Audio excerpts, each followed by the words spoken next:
yeah. And the Cultural Arts Committee is, of course, trying to get the city to bring another festival to the table for the fall of maybe next year. Good. Also, you know, we've worked hard to make sure that murals are able to be put up on city buildings and presented as public art.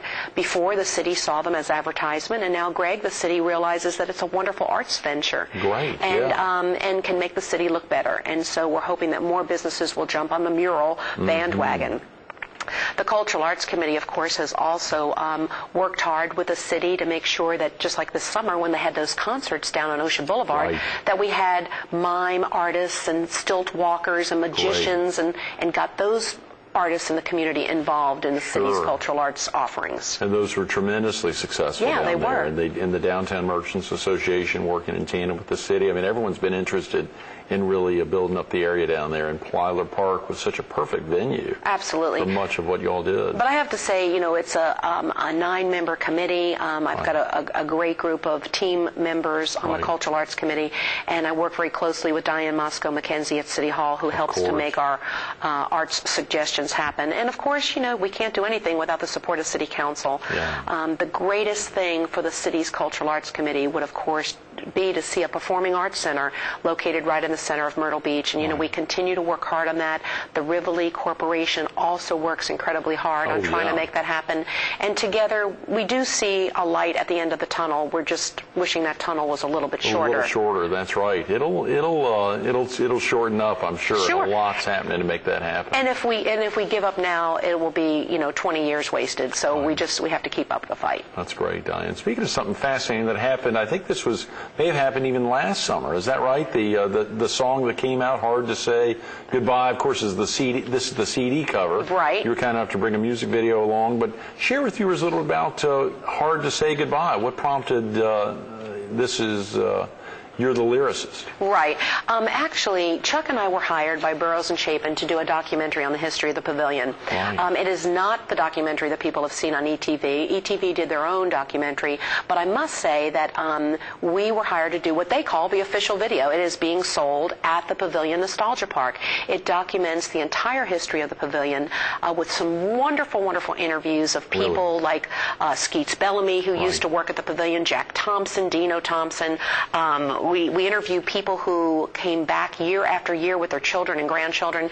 It's really a piece we're very, very proud of, and it is being sold at the Pavilion Nostalgia Park. We sat back and we started going through music, and we couldn't find the right music for it. And I said to Chuck, well, I'm going to write a song based on all these interviews that I had done and the feelings that people had, the passion they had for the Myrtle Beach Pavilion, and the sadness that they felt that it was closing. And I got Steve Marino, who I've known for years. Steve and I have done theater together, and I called Steve and I said, Steve, you're a great musician. Can you put some music together? And I wanted to be a beach music song, since beach music really got its beginnings back at the pavilion and the attic, and even before the attic was built.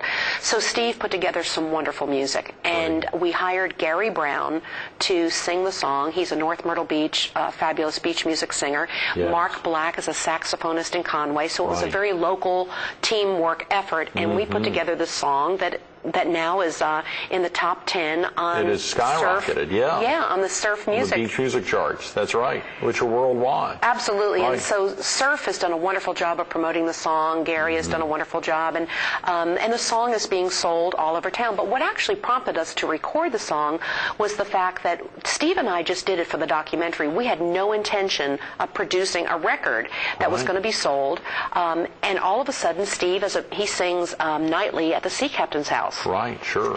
And as he was singing the song all last summer, people were wanting to buy it. Everyone kept saying, we want to buy this. And then EZV Radio called us and said, would you come do the song on the radio? And when we did it over there, we had so many people call wanting the record that we decided, well, let's go into production. Let's produce a record. And Steve was very humble. He's a wonderful singer, but his style would be more of Jimmy Buffett. We decided to hire a beach music singer, and Gary Brown did the song and could not have done any better. Beach, the song has just done gangbusters on the beach music charts, and it's a great shag tune.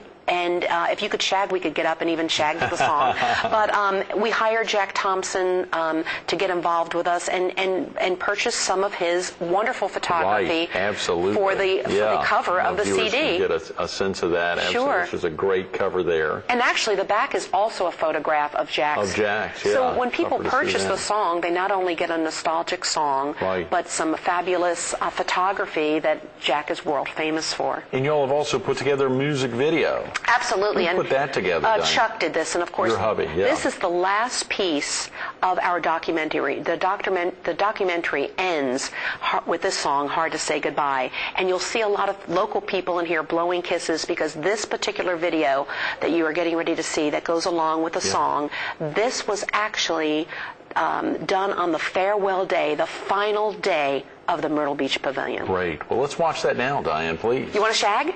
Yeah, let's get up. All right, let's do it. Absolutely. Fantastic.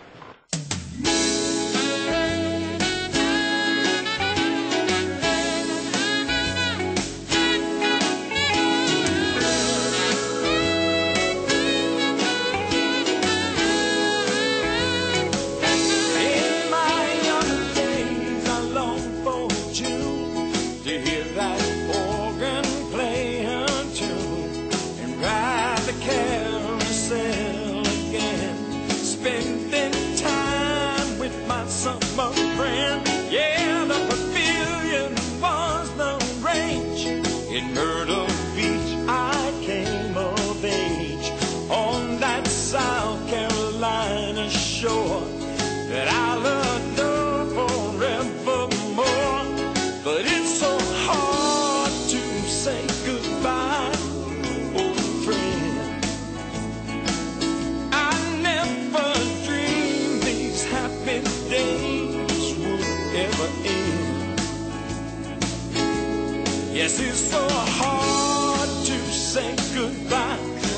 So let's take just one more ride and blow a kiss, 'cause it's so hard to say goodbye.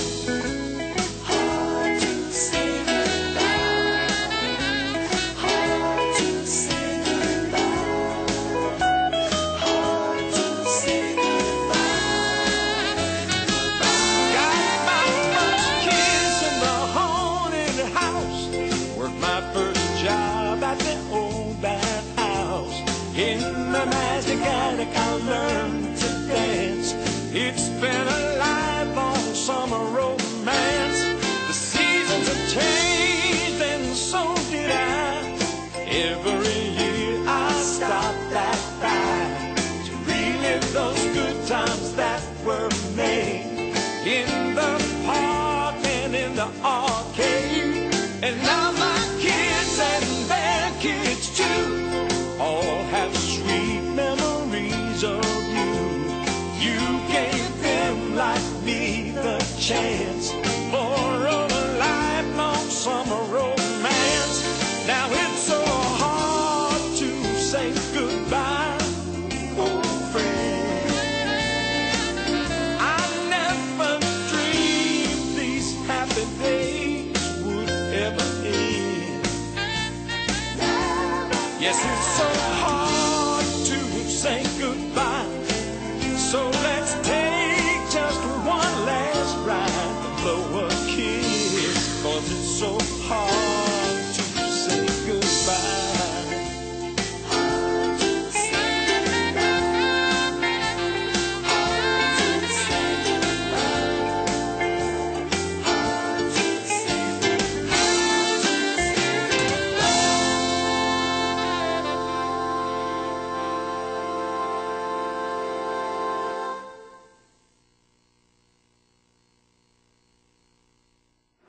Well, I'm sweating from the shagging, Diane. My Lord, thank you again. That was fantastic. And speaking of shagging, wasn't that a great... I'm going to tell everybody the truth. You said you couldn't shag. Oh, I'm a tremendous shagger. That's very thick then. My God, I'm the best around. Well, my goodness, we need to get you in the competition. For the almost now 20th year, I think you started that in '88. Something like that. I don't know, 18, 19. Who's counting? Championships, yes. But it is fun. It is a wonderful event held in March every year. The preliminaries are in January, and then the finals are always the second weekend of March. So maybe you should come out and... There's a big event January 25th, I believe, where they're lining some folks up to dance. I think Brad Dean and John Rhodes did that last year. You know about that, where they get the little groups together? Yeah, they had Shaggin' with the Stars. Shaggin' with the Stars. I actually competed against those guys. And who won? David Bennett, right? No, Dave Bennett was wonderful. The Shaggin' with the Stars event was won by Martha Hunn. But really? You know what I had to She's a say? pro, though, right? She's sleeping with a dance instructor. Yeah, exactly. And that's not being ugly. Her husband is a dance teacher, and he taught her. And so, you know, let's make that clear. So I teased her. I said, Martha, of course you're going to win. You're sleeping with a dance instructor. I'm sleeping with a videographer. I had no chance. But now you're not paired with the. I mean, she wasn't paired with her husband though. She's paired with a shagger. Right, but of course, Martha. I mean, her husband's a dance teacher, and he worked with her quite a bit. But no, she did a great job, and she won the Shaggin' with the Stars. Wow, that's great. January 25th this year. Barry Thigpen's been pumping that up a lot. Are you going to do it? Are you going to compete? I can't say that on camera. That's great. We'll it was an amazing video. Chuck stages video of which I believe you're the president. Yes, I am. Video, put that together. But Chuck is the genius behind it, and he did a great job on that. But don't you like the music? It's catchy, isn't it? Yeah, it is. It is. Steve I've heard did a great job on the Surf 94.9, and folks can go online to Surf 949.com to see the beach music charts, and of course to check that station out. May I mention where the record is on sale? No, please. Is that a cheap blow? No, now's the time. The record is on sale. Anyone can buy the CD at Judy's House of Oldies in North Myrtle Beach, the Sea Captain's House, Northside Pharmacy, as well as the Pavilion Nostalgia Park, and Sounds Better, Jeff Roberts Show. Sounds Better, absolutely. Can folks call you all as well? Oh yeah, absolutely. Sure. But it sells for $7. You can't beat it, and it's a great keepsake. If nothing more, Jack Thompson's photography is worth every cent. Absolutely. I had lunch with Jack Thompson last weekend to celebrate his ex-wife's birthday, Hilda Carter's birthday, which was wonderful. We so much going on in the area, and obviously cultivating the arts a lot. That still has to happen, Diane, to continue that. And Greg, I want to thank you, because a lot of people don't realize that even though you might not serve on any arts committees, you are always there to support everything in this community financially, whether it's Heart Association, March of Dimes, but you've also been an incredible monetary supporter of the arts, and for that, we are grateful. That's very kind. Thanks so much for being with us this morning, It's an honor, Greg. Thanks so much, my friend. Stay tuned to more Carolina People with Diane DeVaughn Stokes coming up next. 58 years of sweet memories. 58 years of sweet memories. The Myrtle Beach Pavilion and Amusement Park. Take the time. Give them a call at 626-7466 to pick up a copy, or go to one of those 5 locations Diane talked about. You can also catch her on air this morning at 10 or tonight at 7:30, Monday through Friday, Southern style, continuously. 22 years. Thanks again, Time Warner Cable, and thank you, Diane DeVaughn Stokes.